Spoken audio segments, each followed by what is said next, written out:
It's been a while since I did a video on SoFi, as I've been pretty busy working on Palantir content. Some news came in the other day about SoFi, and it's pretty exciting, so stick around because I want to explain to you guys why SoFi looks like it's on the cusp of a breakout, and I have some very convincing evidence as to why SoFi could potentially break out in the next few weeks. Hey everyone, welcome to the channel. Corey here. Be sure to subscribe and tap the bell if it's your first time stopping in.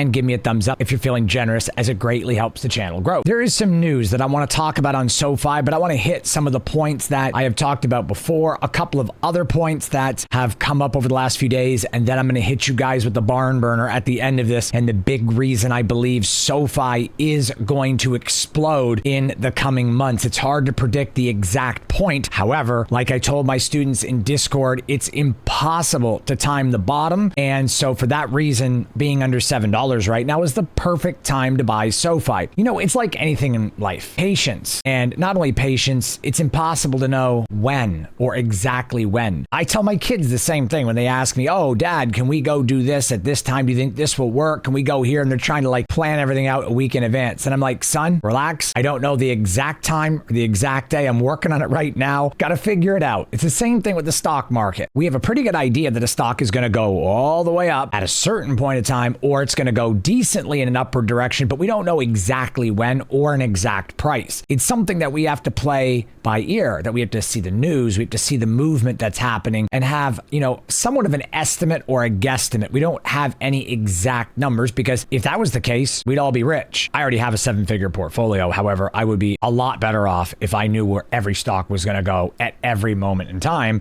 I wouldn't be trading to increase my portfolio size if that was the case. So we don't know where and when every stock's going to go. I have a pretty good idea of where a stock's going to go, a general idea of when, and I also have a pretty good idea of the price range that a stock will go to. I have a really good idea as a whole picture of what's happening. And then there's also insider news, which means a lot as well. This is what I try to teach my students all the time, is it's an entire picture, but we can't pinpoint an exact time or an exact price. All we can do is dollar cost average and do the best that we can with what we have. So if you guys are interested in joining the Discord, surrounding yourself with like-minded people that are just like you and trying to achieve the same goal as yourself, and you're interested in potentially having me as your one-on-one coach, I would love to have you and help you out. All you have to do is check out the website right there on the screen, www.investwithcorey.com. So let's dive right into SoFi and stick around because the big news is at the end. I just want to point out that I'm not a financial advisor and this is not financial advice. I'm just giving you guys technicals, fundamentals, financials, tips, and strategies in the market. However, it's ultimately up to you to decide which stocks you want to buy and ultimately what size of a position you'd like to have in those stocks or options, as it's your money. Fintech is no longer a trend. It is the future of finance. Because of their tech-savvy customer base, many major companies persist in investing in financial technology structures. SoFi is an early all-digital bank that has garnered massive attention from investors and institutions. SoFi stock also falls into a very unique category, where achievements have been met with a lot of skepticism. I've explained this before. There's a lot of downward pressure on SoFi. They transitioned from online lending to full-fledged banking, yet there's so much short selling pressure on the stock. There is a solid support at $6.80. However, future growth is critical. Their internet-only model is potentially reducing the acquisition costs of new customers, so that's a benefit. They're also providing a range of financial products, which is ensuring customer retention. Various banking and financial segments with low overhead costs and offering competitive rates. This is what sets SoFi aside from other banks or other fintechs. The era of fintech disruption has grown, highlighting the distinctions between startups and established entities. SoFi is an all-online bank with no physical branches. They focus their investments in top-tier digital experiences and online, targeting young professionals and students. They tailor their services to a tech-savvy demographic, attracting high-quality customers quarter over quarter. This is where SoFi is accelerating. Most deposits in SoFi money accounts come from direct deposits. This signals a robust revenue stream from employed members. Their technology platform segment, Banking as a Service, continues to drive their growth. Remember, they also acquired Technisys and Galileo, and they continue to provide back-end banking infrastructure for SoFi. Something else that's worth noting is that there's other fintechs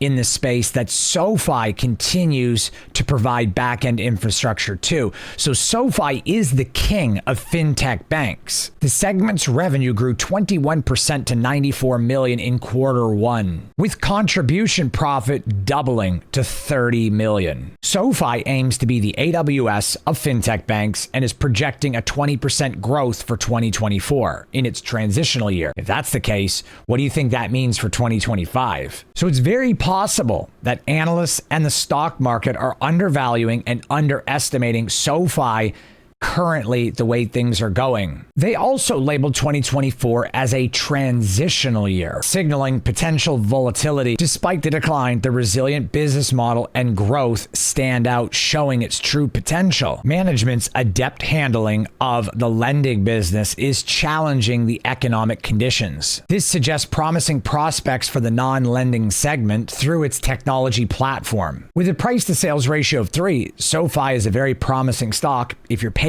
I've been saying this, if you're patient, time in the market beats timing the market. This is a really good stock to buy. However, there's really big news that has come out recently, and I've compiled it all together, and this is really big news for SoFi investors. SoFi CEO Anthony Noto has not only bought shares, he's done it multiple times. In fact, he has never sold any of his shares. Recently, this month, he bought more shares. On May 24th, Noto bought over 28,000 shares, 28,860 to be exact, at an average price of $6.92. The transaction was over $200,000. Noto now has 8.09 million shares. He's the largest individual shareholder in SoFi. Noto bought 28,755 shares on May 3rd and 28,900 on May 23rd. Then the very next day, he bought another $250,000 in shares on the 24th. It's worth noting that Noto has not sold a single share on the open market since 2021, since its special purpose acquisition company merger. This speaks volumes of where Noto thinks the stock price is going to go. Noto has purchased over $14.68 million in shares since 2021. Over the last year, it's been $1.04 million. Other SoFi insiders haven't shown the same interest as Noto, but he is the CEO and he believes in the company. And for him to spend this much money is very concrete. During the last year, insiders purchased $1.14 million worth of SoFi, but also sold over $9 million worth. The chief financial officer, Chris Lapointe, purchased 14,950 shares at an average price of $6.69 on November 9th. Insider buying is more concrete than insider selling, as when an insider buys, it sends one crystal clear message that the stock price is going to go up. Otherwise, why would a CEO waste all his money buying stocks? Like, why would someone on the inside be buying so many shares if they thought there was any chance it was going to go down? It's because the same thing I've been telling you guys. SoFi is at a rock bottom at $7 or $6.50. This is the floor. And even if it was to go down to $5.50 or $6, that ain't going to last very long. And I doubt that's even going to happen. We are on the cusp of a breakout. I'm going to show you the chart, but I want to tell you guys that if Noto's been this persistent on buying his own stock, it says something very loud and very clear. He has filed 35 separate Form 4s with the SEC to buy shares. And this has all gone on since SoFi started trading publicly. I don't want to mess this up. I want to read this verbatim. Last week, the personal finance company announced a $350 million personal loan securitization placement, reducing its balance sheet risk in the process by transferring its loan obligations. PGIM Fixed Income, part of Prudential Financial PRU, was the buyer. We've continued to see healthy demand for our personal loan sales, providing us access to new forms of capital as SoFi helps more members get their money right. That's what Noto said. I wanted to quote that verbatim without messing that up. SoFi has now securitized over $14.5 billion of personal loans collateral since its inception. When you sit here and think about it, when insiders sell, it could be because, well, they want to take their money and maybe invest it somewhere else, or maybe they fear the price is going down, or maybe they want to finance something else. Maybe there's just something else going on, because a lot of the time they don't sell everything. They only sell portions or a percentage. But when insiders buy, and they buy consistently and a lot, it's because they expect one thing: the price to go up. And because Noto has purchased all of these shares in the last month in May, it's safe to say that their next earnings call is probably going to be better than we think it is, and now is the time to buy. SoFi, without a shadow of a doubt, is a good buy. I have a pretty decent sized position in SoFi at this point, and it's because I believe in them, and this is further proof of that. Okay, so I drew this line quite some time ago, and we could see that I told you guys that this was the downtrend, and that I believe SoFi would have a breakout as we get closer to this wedge. It's either going to go up or down, and Noto's buying all of these shares, and it lines up with exactly what I said. Noto bought shares